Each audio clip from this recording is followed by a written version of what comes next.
Justin? Yes. I have Keke for you. Keke Justin. Hi, Keke. Hi. How you doing? I'm doing great. How are you doing today? Oh, busy. Busy good, though. Oh, good. That's awesome. Well, this is for soulmusic.com, so it's a pleasure to be speaking with you. I've been enjoying the Who Knew album with the tracks that I've heard so far. So how is it feeling for you to I'm sorry? I was just saying, thanks. You said you were enjoying the album. So. Oh, yeah, I've been enjoying the tracks. Yeah, Monifa had sent them over to me, and of course the single I'm really liking a lot, and several others really jumped out at me. But I was wondering, how is it feeling for you to be officially back in the game now after a few false starts the last couple times around? I'm happy to be back in the game again. Mm-hmm. Which I really never left, mm-hmm. actually. But I did take a little chill, a little break, and I'm very excited about this album because I have more of a chance to showcase Keke Wyatt, who she is as a person, and you know what all I've been through, and I'm able to sing about it. It's therapeutic for me. It's like when I write, it's like talking to a psychiatrist, or you know, when I go through things, it's like it has to come out somewhere. And so when I can write about it and then turn around and sing it with feeling and soul, and it's a pain reliever. Yeah. Well, so I was able to release a lot of tension and stuff in this album. Well, music. So I'm very excited about it. Yeah, well, music is the best form of therapy, I find. Yeah.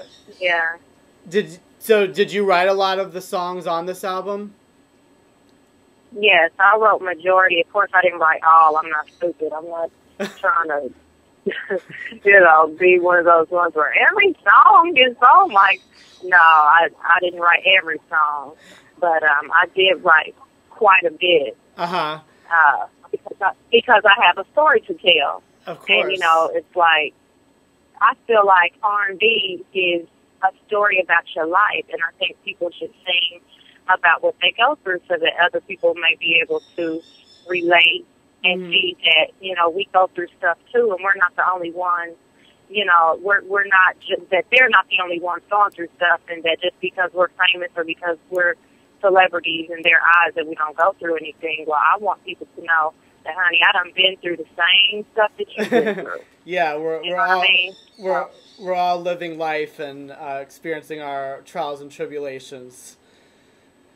Yeah. Let's talk about some of your experiences in music and in life that have led you to where you are now.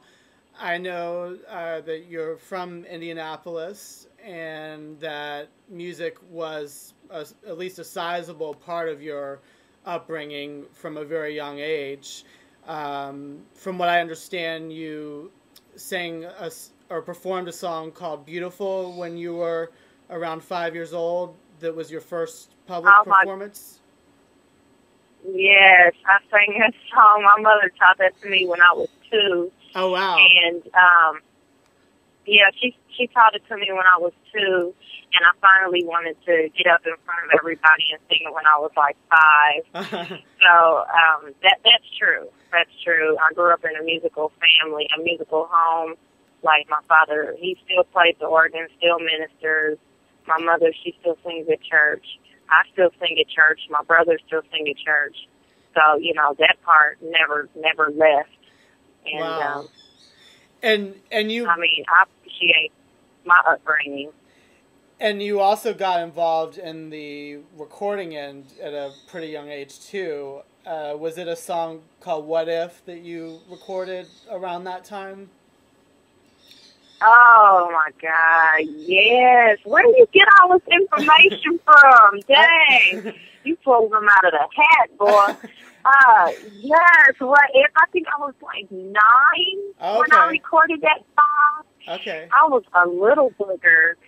Yeah. I did that for well, this guy named Orange Duncan, he had his own gospel label through Ty Scott Records. I think it was through Ty Scott. Anyway, in Indianapolis, Indiana, and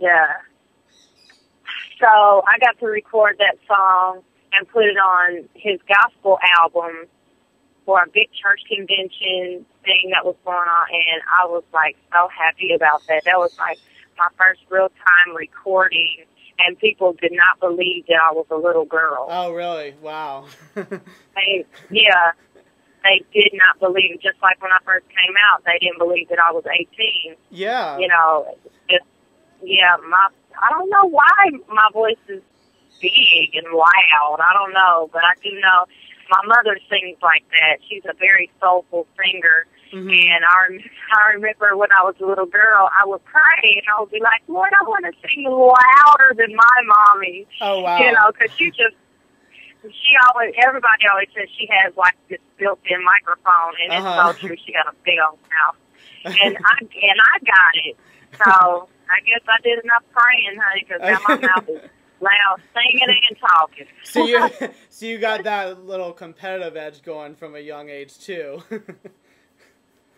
Yeah. Now, not only music was a part of your life, but from what I've read, you were athletic as well. What I had read specifically was that you were on a varsity wrestling team in high school. Is that true? So I was on the wrestling team in high school, on the all-male wrestling team, and I was the only girl. Oh, wow. And I was pretty damn good. So how did you get into that? I mean, with being so into the music and everything, was it just another side of you that you wanted to explore? One day I've always loved wrestling. Like when I was a little girl, mm-hmm. I used to watch Hulk Hogan and Jake the Snake.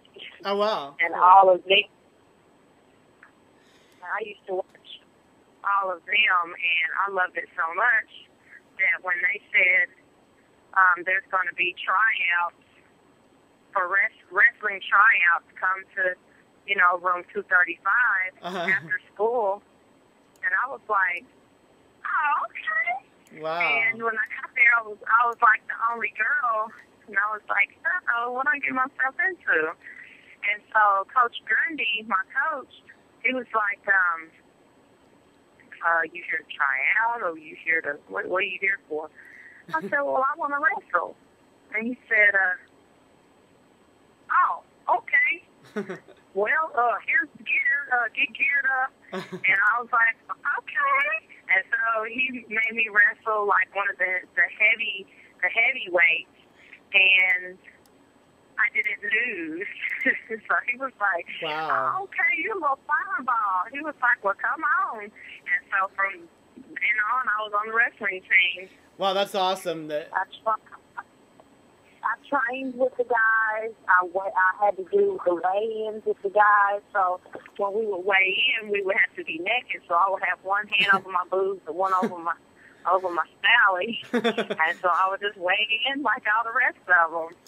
So you were... But I grew up brother, so it wasn't weird for me. So you were... It was actually quite normal. So you were really confident from a young age at trying new things and breaking barriers. Yeah. I mean, I was in the newspaper and everything for it. Wow, that's awesome. That's not they was like, where did this girl come from? Yeah, not many girls could say that. I think that's pretty cool. No, but I grew up with brothers, so I was kind of rough. I'm still rough. Oh yeah. Well, yeah. Well, I know another aspect of your childhood that you've talked about that I'm sure it provided you with both some positives and some negatives was growing up biracial. So, what were the good and bad parts of that, especially where you grew up in Indiana? It was rough, but